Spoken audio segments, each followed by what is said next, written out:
Well, good morning, everyone.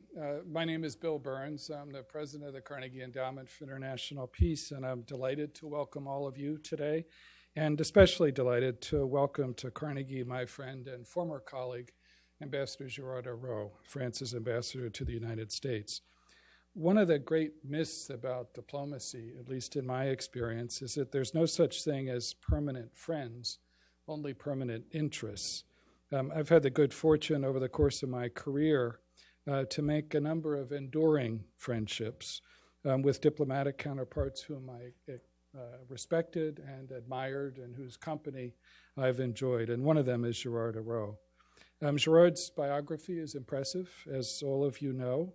Ambassador to Israel before his service in the United States and before his service as France's ambassador to the United Nations, political director in the French Foreign Ministry, amongst many other significant positions. Even more impressive, though, I think, is the rare combination of wisdom, wit, and honesty, which Gérard always brings to bear. In my experience, he's always been a straight shooter, especially in dealing with American diplomatic colleagues, even if his weapon of choice is sometimes a bazooka. I've been on the receiving end of his target practice, whether in defending questionable American policy choices or the equally questionable culinary choices in the seventh floor dining rooms of the State Department.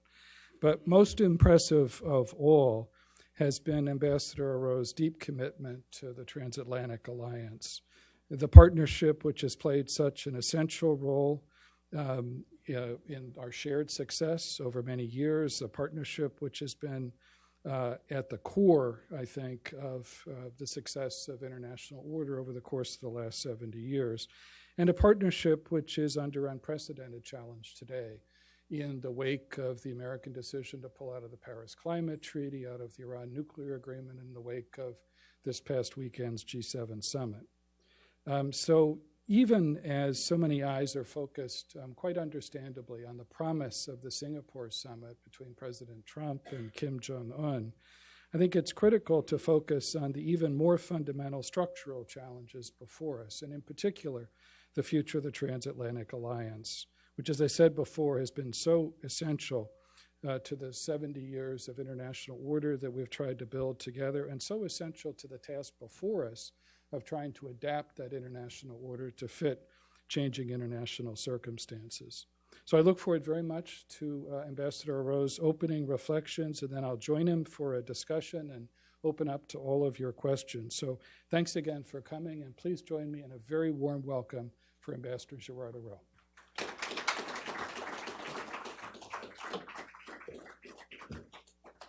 Good morning, and thank you, Bill, for this introduction. You know, it's a great pleasure to be here. Actually, it's a very relevant meeting, and I was telling Bill that it's maybe too relevant, so it's a bit dangerous for me.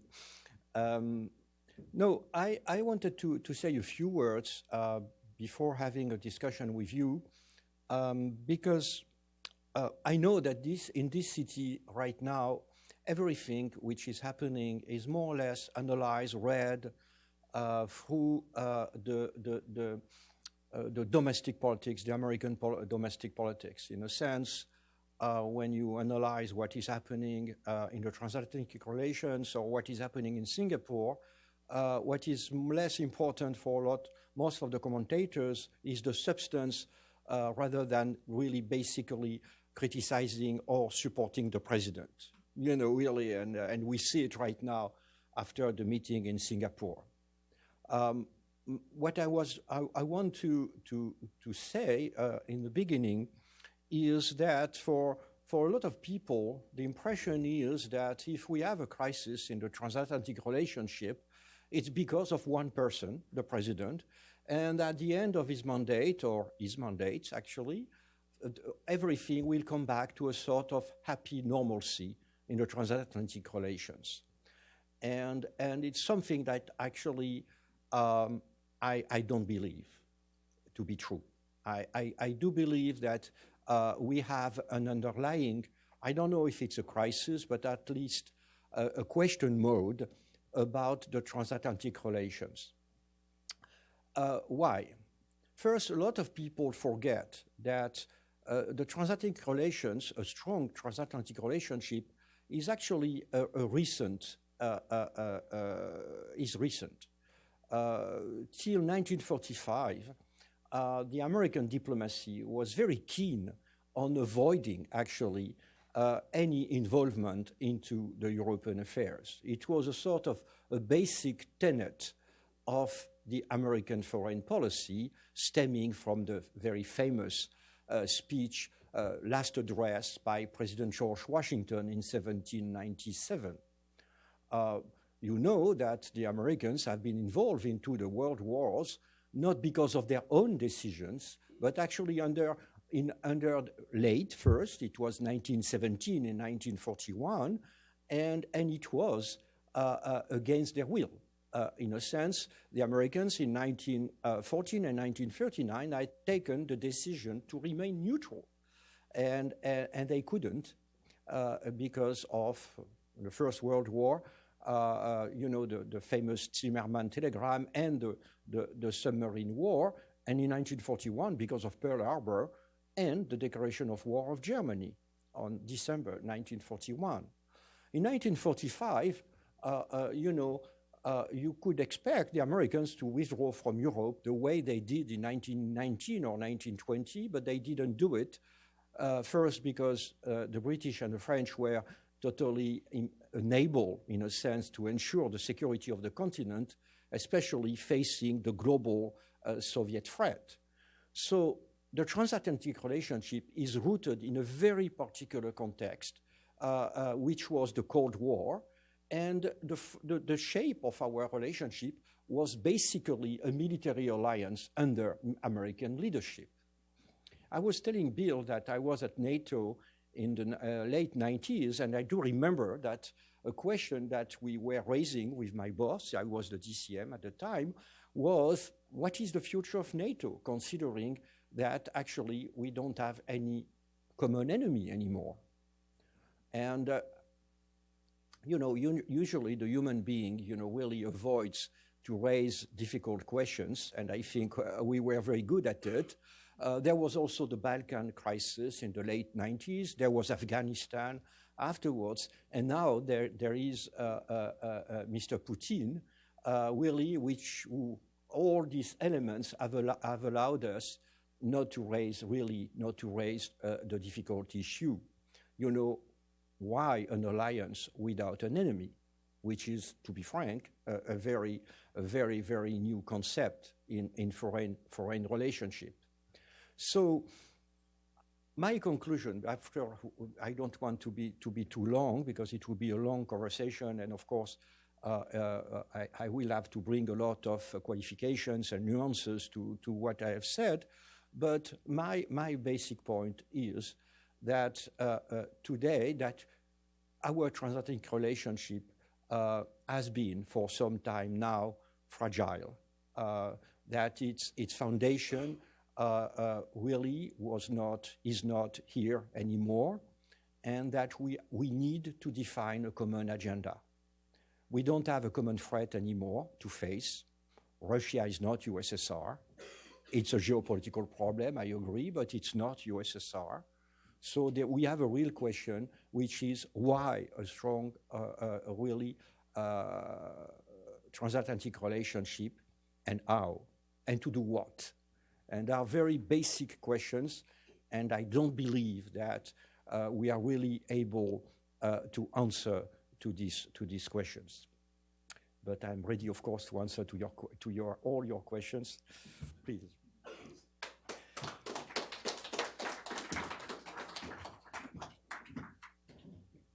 Well, thanks, Gérard, very much for a provocative way of opening up this conversation. And, you know, as you mentioned, you and I were speaking a little bit beforehand, about the reality that, you know, there are huge changes on the international landscape as we enter into this new era with the rise of new global powers like China, the information revolution, or technology revolution, changes in the global economic system as well, that all of us would have to come to grips with, and the Transatlantic Alliance would have to come to grips with.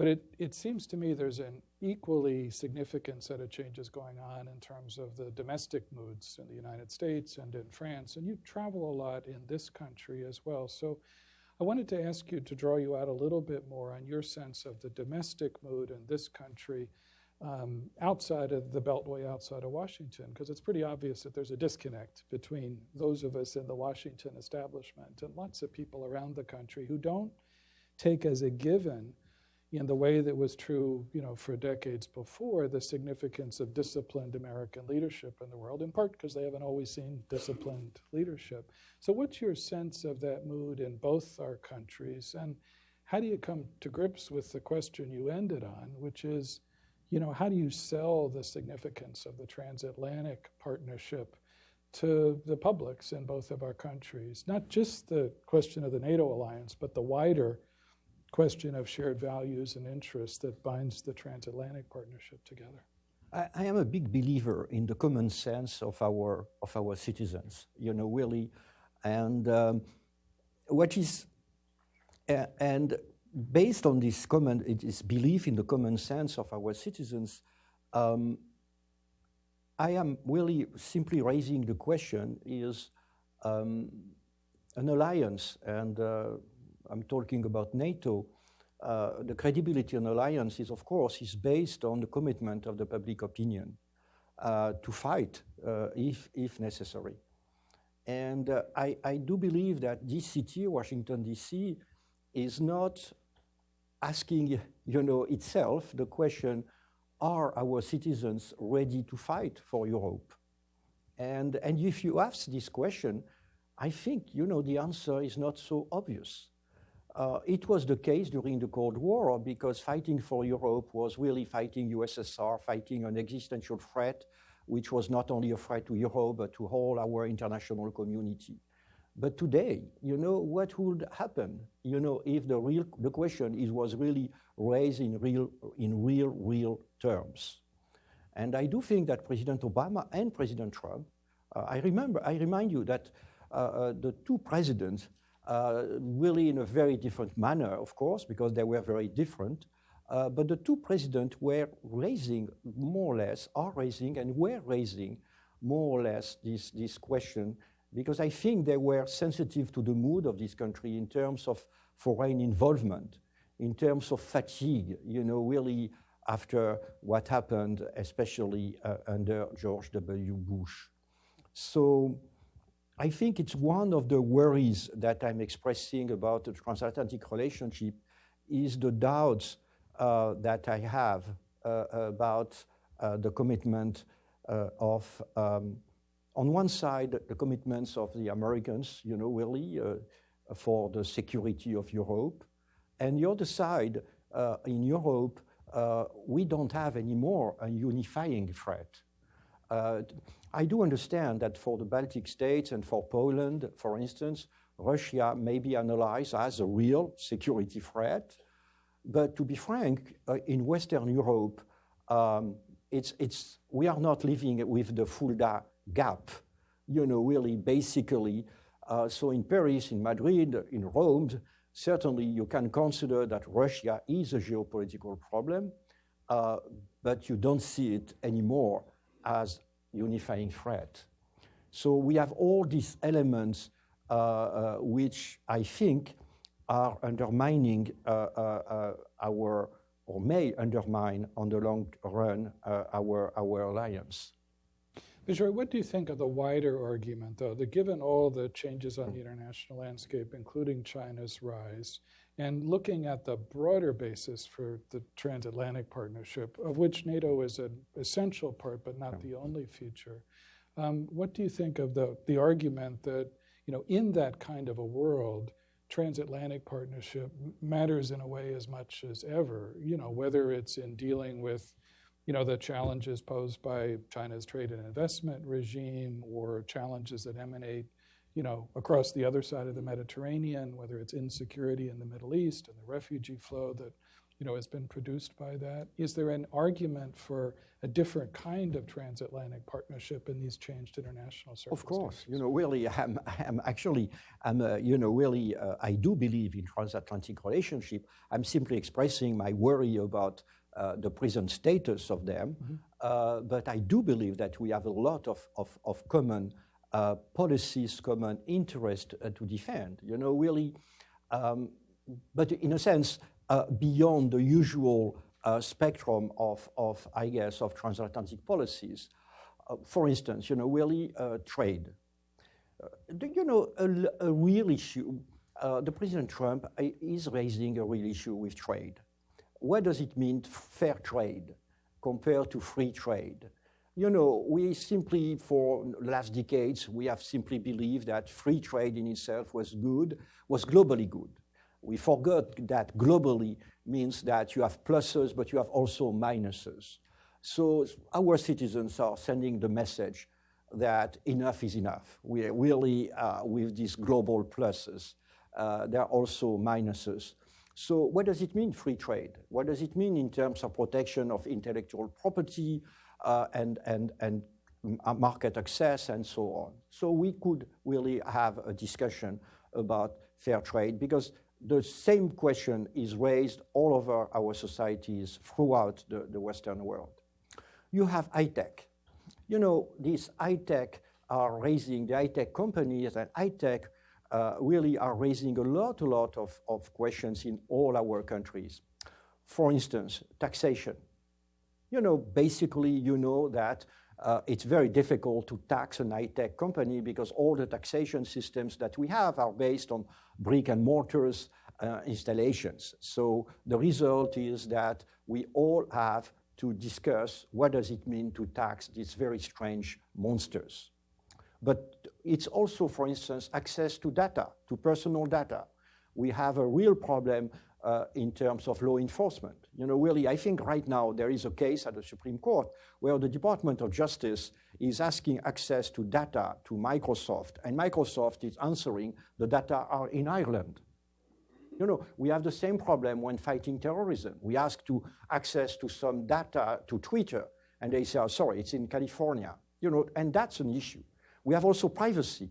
What does it mean? The European Union has edicted, really very stringent rules about defending the privacy. That's an issue that we have also to handle together.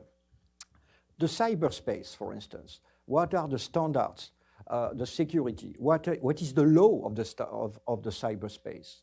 If we don't do it together, it will come from other countries. And China will be able to impose its own rules. Environment, the oceans, for instance. Here we are beyond the theological debate about climate change, the defense of the oceans, really, and the French diplomats are always smiling when I say that, because I've been repeating it for the last 6 months, so they are a bit bored to hear that. But really, I do believe that the question of the plastics in the oceans could be a mobilizing endeavor for the West. The protection of strategic sectors. You have on the Hill negotiation of a very stringent rule, the CFUS, really. But why don't we do it together, the Europeans and the Americans, really to defend our industrial and also technological basis. So I really do believe, I do believe that we have in front of us a positive agenda is possible, but it's necessary. We need a positive agenda. We need to look at what is the future of our societies, what does it mean, and of course the Europeans and the Americans, we have common interests, common vision, common values, in a sense, and we are democracies facing the same challenges. So it's a powerful argument for adapting the Transatlantic Alliance to fit changing international circumstances, and to do it in a way which connects with the publics on both sides of the Atlantic. But there linger, a number of more traditional threats. So Russia's not the Soviet Union, as you said, but, especially as the Ukraine crisis has reminded us. there's still a significant threat, a significant challenge that's posed by at least Vladimir Putin's particular form of aggressiveness. So you've got differences sometimes, not just between the United States and some of our principal European allies, which we were reminded of when President Trump called for the readmission of Russia to the G7, formerly known as the G8. But you've also got differences, as you were hinting at before, amongst European countries. So what do you think is the right approach to Russia in that context, and how do you bridge some of those differences of view? Well, nice easy question. Yes, sorry. nice easy question, because you can fall very quickly on one or the other side, and as a diplomat, I prefer to stay on the wall, and the problem is, in a sense, and here, that I've been a permanent representative to the United Nations for 4 years. And it's a great place because it's a place to see the world from another angle than from the West, the Western side, really. And I do love when in this city people talk about the liberal order, really the liberal order. Actually, we are the only one to call it the liberal order. Really, the other countries are calling it the Western order. And the reality is that this Western-dominated world is not anymore. That's a fact. The balance of power has really dramatically changed, shifted, and the US remains and will remain by far the most powerful country, but in a sort of more balanced way. The US is not anymore the hyperpower that the French Minister of Foreign Affairs was referring to. So we have a world based on the power politics, on the balance of power. So like it or not like it, we have to take into account their vision of their interest and to try to accommodate them, to see if we can accommodate them, we find a compromise. So the Russians have a vision of their national interest. It's not to us to say we like it or we don't like it, it's their vision. So we have on each topic, we have to find whether there is a compromise, that we can find a compromise between our interest and their interest. And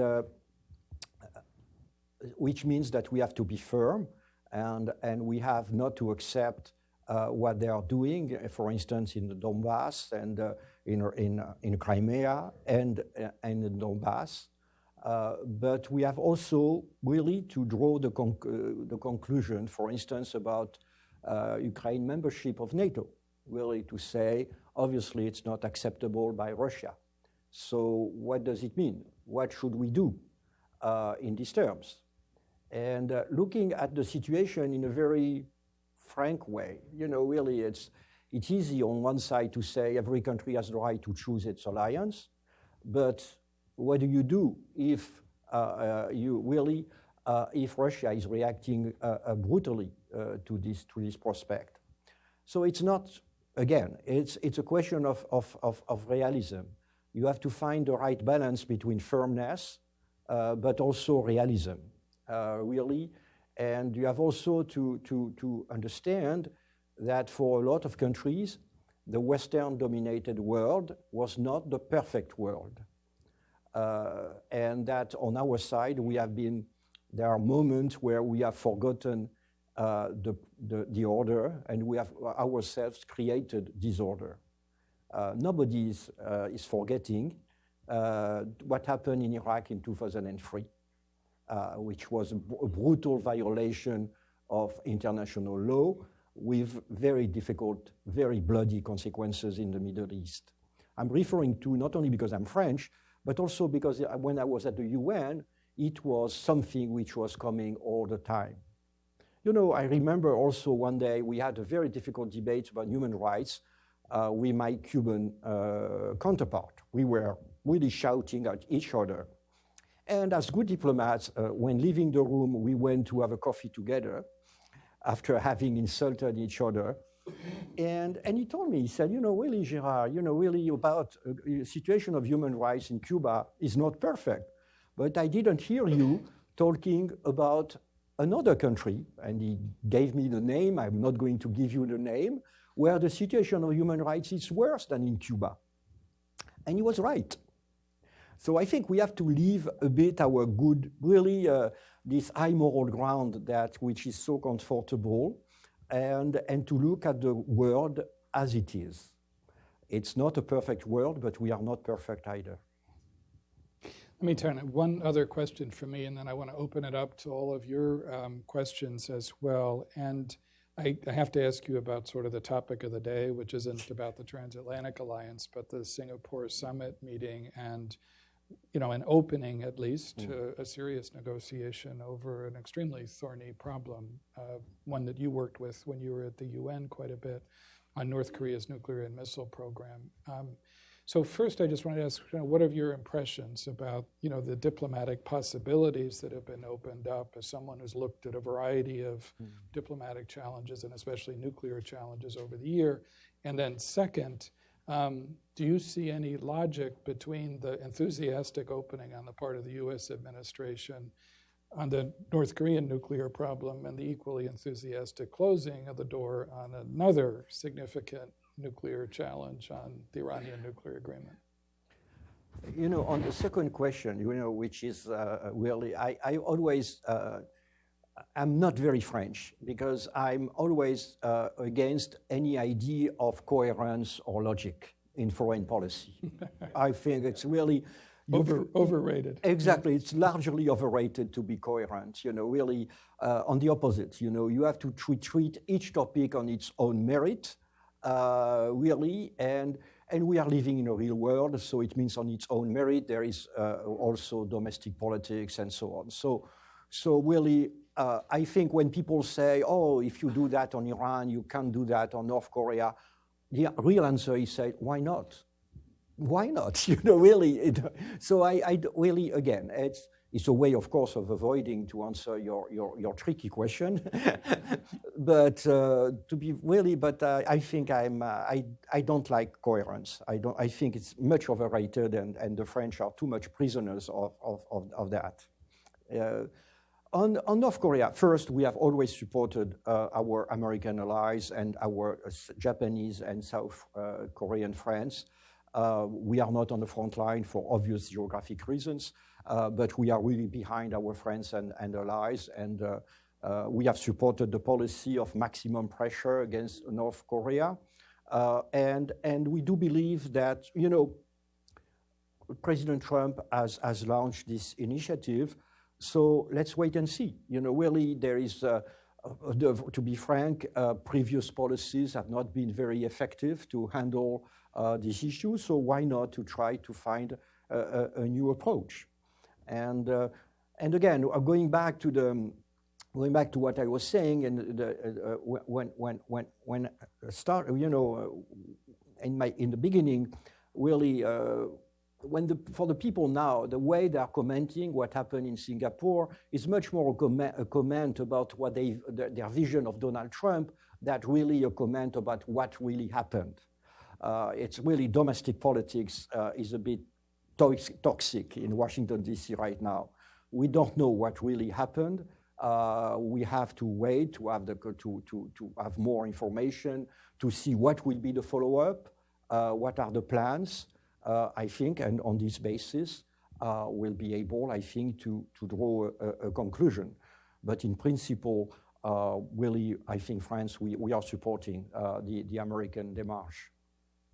Setting aside the connection or lack of connection between the two issues, just on the Iran nuclear agreement, I know France is working with, the sort of remaining parties to the agreement to try to hold it together. What do you think the prospects are for sustaining the agreement in the face of, the American administration's declared intent to apply secondary sanctions? We are doing our best. We do believe that the JCPOA is a good agreement. It's not perfect, of course. We, on purpose, I think you remember, you were yourself a negotiator on the American side. On purpose, we have treated the nuclear issue in isolation from the other because it was such a complicated issue. such a critical issue. We didn't want to exchange Yemen against 1,000 ultra-centrifuges. It didn't make any sense. So it was in isolation, and we did it without any naive assumption, as for the French, about the behavior of Iran. Actually, we're expecting the behavior of Iran actually to worsen, because we did believe that the Iranian regime would be obliged to show they didn't cave in to the Americans, really. So we were absolutely not surprised, and we had been advocating with the previous administration, with this administration, a policy of balancing against Iran in the Middle East. Really, so that was our policy. So that's the reason why we were ready, and we discussed it with this administration, the question of ballistic missiles, the question of what will happen at the end of the agreement, also in terms of the regional activities of Iran. So we do regret that this administration has decided to get out of the agreement. We are trying our best to preserve the agreement, but it's difficult. And because, as you said, the American sanctions are more or less leading most of the European companies to leave the Iranian market, and which means that for the Iranian regime, it will become very complicated, very difficult to assess that they get any advantage by staying in the agreement. Really, the quid pro quo was more or less, really monitoring and limiting and monitoring the nuclear program in exchange to have, really the reopening of trade, of normal trade relationship with Iran. If the Iranians are not getting anything on the trade front, why do they stay in a nuclear agreement? They have also their domestic politics. So there is a risk, and again, we have a lot of consultations with the Iranians, with the Russians, the Chinese, the Europeans, but there is a strong risk that at the end, the radicals in Tehran will say, let's get out of this agreement. They can do it in very different manners. They can do it in an incremental way, or they can do it in a very dramatic way. We'll see.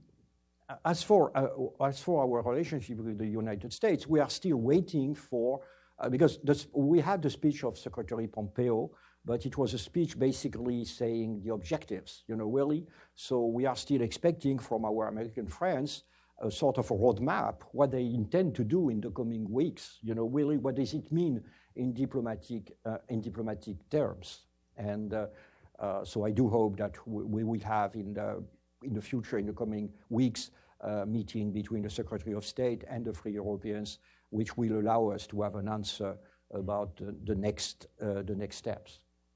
Well, thanks, Gérard. I don't want to monopolize the conversation any further, so I want to open it up to your questions. So please raise your hand, wait for the microphone, identify yourself, and please remember to end with a question mark. So, yes, ma'am. The mic's right behind you. Hello, my name is Sonam, and I'm actually a student at Sciences Po. And my question, something that wasn't discussed here, was the G7 summit and the ending of that. What repercussions do you think that will have for the future of the transatlantic relationship and the ensuing criticism from Trump towards its European allies? Thank you. The president, the American president, it's a bit an unusual way of managing or of conducting foreign policy. There was, we had this communique, the G7 communique. There was an agreement in principle. What matters now will be whether the Americans are going to stay or to follow the broad lines, the lines of the communique. It will be a mistake, and I'm not sure that we have avoided this mistake on the European side. It will be a mistake to enter into a sort of tweet against tweet, tit against tat, really. What matters at the end of the day is the substance of foreign relations. Thanks. Marvin, come. Mike's right behind you. I was fascinated, sir, by the use of a phrase during your formal talk about what is it that the United States would use its military force for? What would be the purpose? And I'm curious about whether you believe that the United States government today is prepared to use its force, military might, to protect the interests of all of the governments that are part of NATO? Could you answer that, please? Oh, I think, yes. I think I have no reason to believe, to doubt about the commitment of the US government to the security of Europe. What I was I was raising the question, we are democracies, really. So at the end of the day, there is no policy which holds if there is not behind it a strong commitment of our public opinion.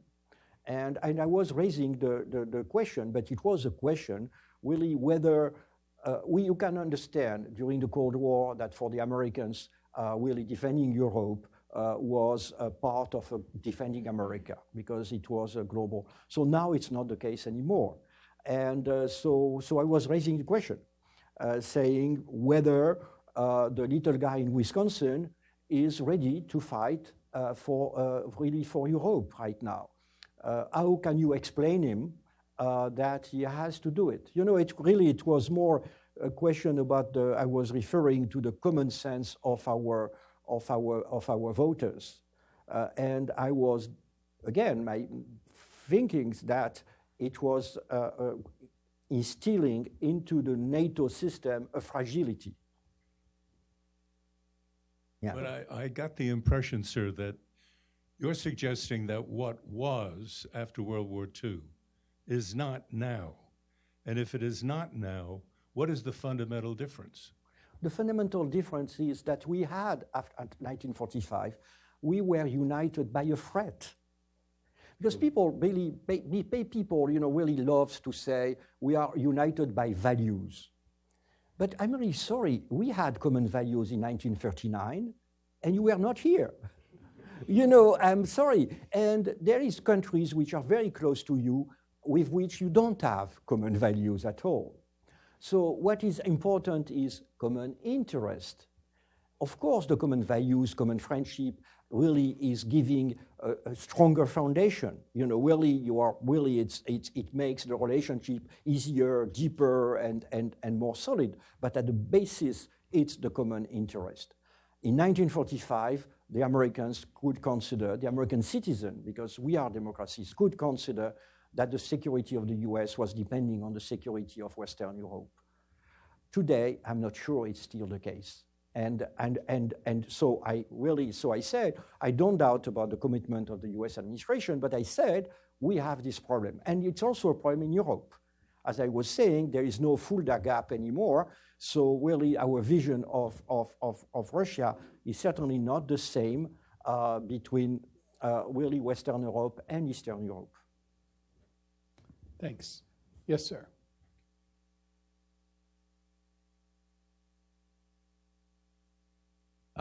My name is Roger Cochetti, and I work with private equity in the technology sector. And I want to first thank you for your insights on sort of American attitudes, because for a lot of reasons, I wind up talking with a number of people who are part of the 60 million Americans who voted for Donald Trump. And I think it would be helpful, not only for the video viewers, but for those of us who are talking with other Americans, for you to speak not to a group here in DuPont Circle, but speak to an audience in Allentown or Cleveland. And what would you say to them, or what could we say to them? And I'll give 3 data points which often come up in these conversations. First, American students graduate with $37,000 a year in student debt. European students graduate with no student debt, or a couple thousand at most. The number 1 cause of bankruptcy in the United States is medical bankruptcy. Europeans don't understand what that means. And Americans take 1 week a year vacation. Europeans take 2 or 3 months a year vacation, or whatever it is. all of that gives rise to what I think the president has really focused on, which is not that the Soviet threat is gone, but rather we've been ripped off. But rather these Europeans have outsmarted us, and we're paying for their defense, and they get 2 months vacation, and we get a week. So speak to that resentment, because it will help us and the video viewers deal with what's really why at least, my guess is, at least 40 million of the 60 million people who voted for Trump felt exactly that way. It wasn't that, oh, the Soviet Union is gone or something, but it was resentment, not independence. Oh, I really do share your point of view 100%. I'm convinced that when people say the President Trump has imposed tariffs on Europeans, really, I'm convinced that for a large part of the Americans, they don't care, or even they approve it. Or the idea of saying, why do we keep our troops in rich countries which could defend themselves? Really, I'm totally, and I think that's also a very important point, really to try to understand, really, of course, the Americans, but not only Americans, the Europeans also beyond the Beltway or the Paris Beltway. When I'm traveling for this country, which is striking, is first, nobody is talking about President Trump, really, but in the universities, as you can guess, everybody is talking about basically the economic euphoria. Really, this country, the growth, that really the economic situation is really great, really. So suddenly you realize that the front page of the Washington Post that you're reading every morning saying that so-and-so has said so-and-so, basically most of the Americans don't care, really. So I'm totally aware of the system. And that's also the reason of what I'm trying to say as a message, that after the end of the mandate or mandates of President Trump, really, I don't believe a moment that the transatlantic relationship will come back to a sort of happy normalcy. It will be, it's very easy to impose tariffs. It's very difficult to lift tariffs, really, because you have to explain it, really, when you are lifting tariffs and so on. So no, it's a real crisis, which is also stemming from the discontent of our citizens, and especially the Americans. And get to as many questions as we can. Yes. Hi, Marissa. Thank you, Ambassador, for your comments. Marisa Lino with Northrop Grumman. You mentioned, you termed the relationship as fragile between the US and Europe. Would you apply the same term to the EU first? Secondly, second question, if I may, with regard to, if I could take you back to NATO, you discussed cyber, you discussed other things which are modern threats. Would you put China in that category? China, which has been so active economically in the world with One Belt, One Road, it's been very active in Africa and other parts of the world. Do you see it as a potential future military threat for NATO?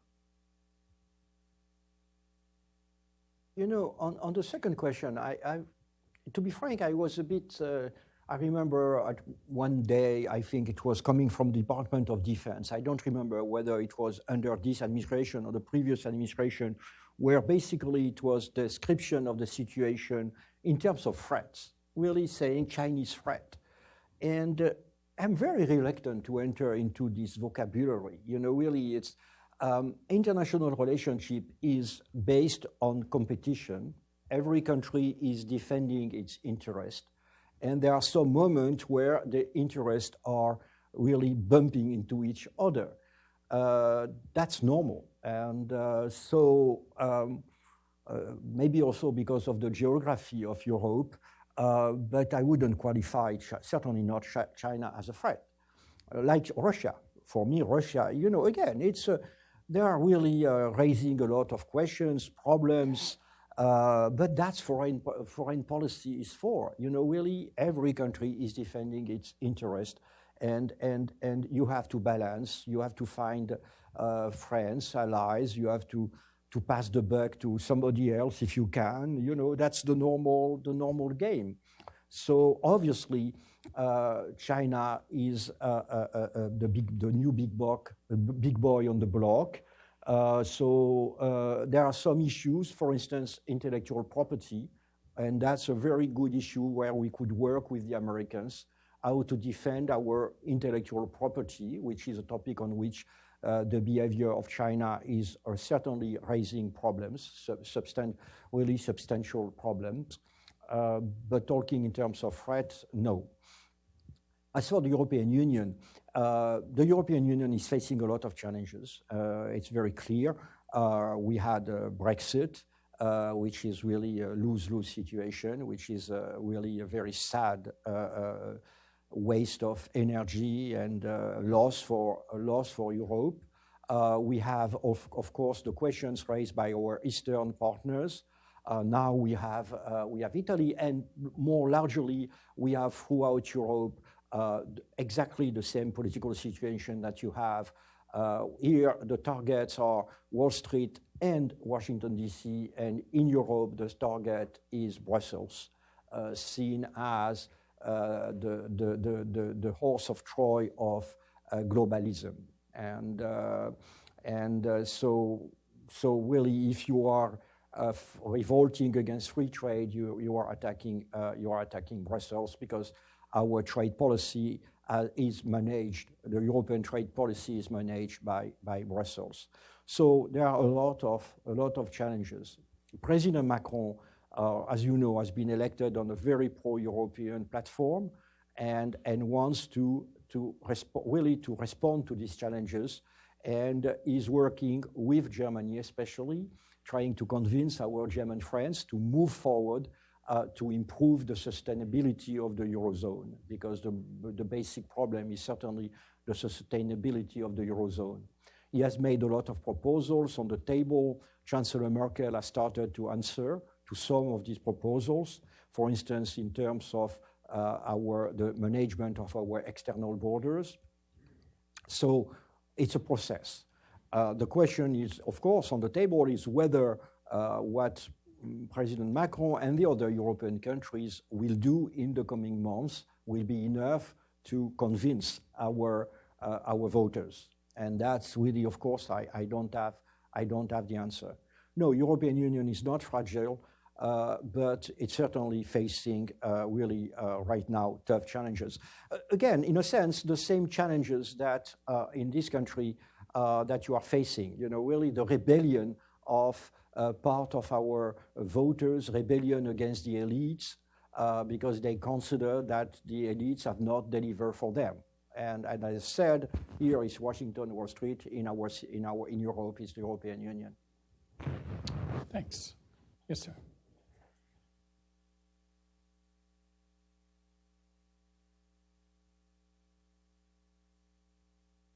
Thank you. Bob Holly, retired U.S. Foreign Service. I'd like to go back to your Russia issue again and ask you a kind of philosophical question, which I realize doesn't really have an answer, but I think deserves thinking about some more, at least in the context of the 20th century's history. How do we determine whether or not we're really accommodating legitimate strategic interests of a potential adversary, or are we appeasing aggressive ambitions when we come to making policy in organizations like NATO? That's a political decision. You know, really, it's the red line, the famous red line. You know, really, it's a decision that our political leaders have to take. There is no place where to take it. You know, really, it's so what looks. You know, I had this discussion with Senator McCain, who at some moment, you know, really treated me as Daladier. You know, you remember maybe Daladier was the prime minister in Munich on the French, so I didn't take it as entirely a compliment, really. And but again, really, there is no answer. You know, it's really a political decision to say. You know, for instance, if you say, okay, Ukraine shouldn't be a member of NATO, there are some people will say it's appeasement. You know, I do believe it's realism. So that's to our political leaders to tell us how far and they are ready to go. But it has to be based on a realistic assessment of what we can or what we are ready to do if we are ready to put our actions behind our words. You know, really the problem, I read a book which was defending Munich, by the way. It was in a very lot of argument, saying, you know, really in 1938, you know, the British were not ready to send more than 2 divisions to France, you know, really, and so on. Nobody was ready, and so it was a way of gain time. You know, it's really, so answers are really are not easy there, of course. I think we have time for just 2 more quick questions. Bob.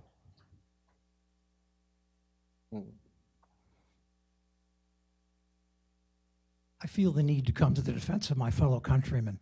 You talked about your travels around the country and basically said the only thing that matters is the economy, and that's all you're hearing about, and that what's in the Washington Post is not particularly important for most Americans. And I think you use the word most Americans.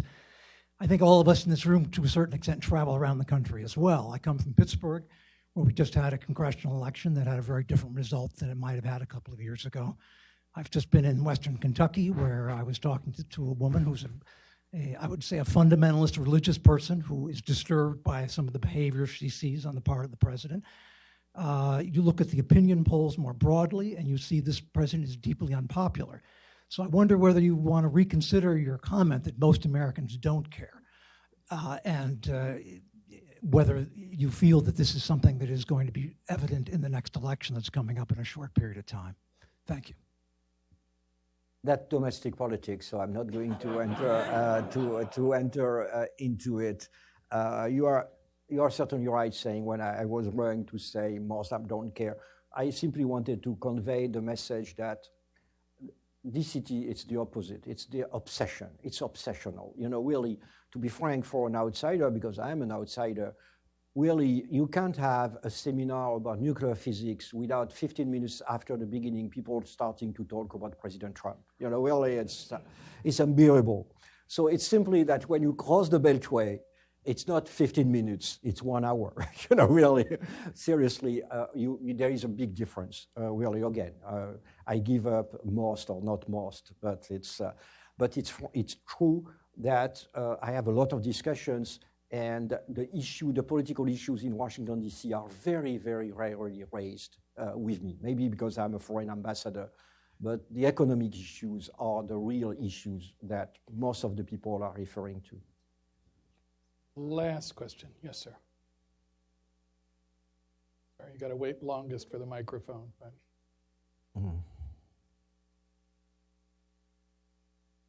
Hello, Ambassador. My name is Krishna Omari. I'm a junior at Center Grove High School in Indianapolis, but I'm interning this summer with Benjamin Haddad at the Hudson Institute. At his maiden speech in the European Parliament, President Macron talked about a greater assertion being necessary of European sovereignty, as he describes it.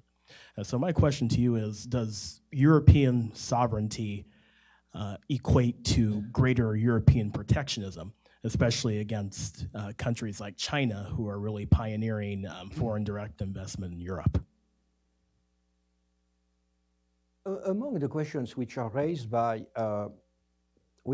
in a direct or indirect way by this administration, there is a legitimate one, which is about, after all, the Europeans have to take care of themselves, and it's true, and especially when you look at the southern problems that we are facing in terms of migrations and terrorism, it's to the Europeans to handle that.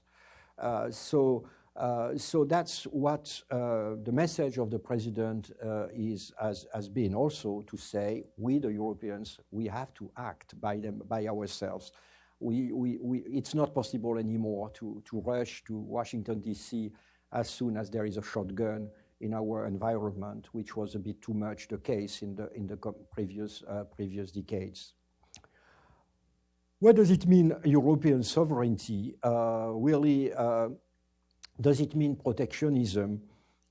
the European Union is the most open market in the world. Really, it's the largest market in the world. It's one of the most open market in the world. We really do know that protectionism is leading to nowhere. We have the experience of the 30s where it led to a disaster. But two things. The first thing is the idea of fair trade. As I've said in the beginning, our citizens are really more and more and everywhere hostile to free trade agreements. Really, we had negotiated a free trade agreement with Canada. Canada is the closest society that the European Union, closest country that the European Union can have in terms of social, environmental norms. So the agreement for the negotiators was a sort of example of social-friendly, citizen-friendly, gender-friendly agreement. And actually, it's raising a lot of obstacle, a lot of opposition in all the European parliaments. So in Europe, like here, free trade agreements are not really, frankly, the meal of the day. So we have to try to figure out what does it mean fair trade. They're asking fair trade. And that's the conversation that we should have with our American friends. And one of the elements of fair trade is obviously the relationship with China. When President Macron was here, he really told President Trump, we should work together on some issues. And one of the issues that I referred already twice is intellectual property. But you have also market access. You have also public procurement. And that we will be much more effective and powerful if we go together to Beijing, saying, really, here, we have a problem, and we don't accept it anymore. So again, the president said it publicly, and we are saying it. We have to work, but again, it would be much better instead of squabbling together to be Europeans and Americans together in our dialogue with Beijing.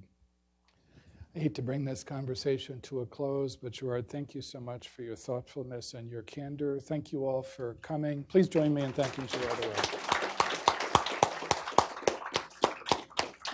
Great, thanks. Thanks again. It was okay? It was very good, yeah. Especially the first part, because I think that's what people need to hear.